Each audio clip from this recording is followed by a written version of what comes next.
guys, what's up? So in this quick video I'm going to show you how you can get this Renaissance can filter on Snapchat. So this is the filter.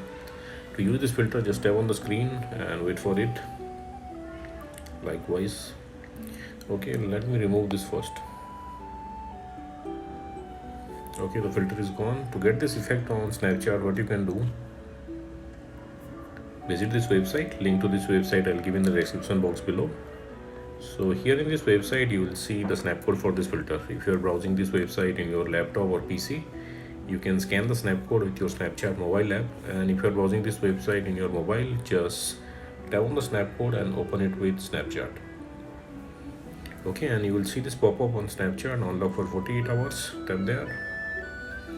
Okay, and there you go, you got the filter. So that's it guys. Likewise, you can get this filter on Snapchat. So thanks for watching the video guys. See you in the next video.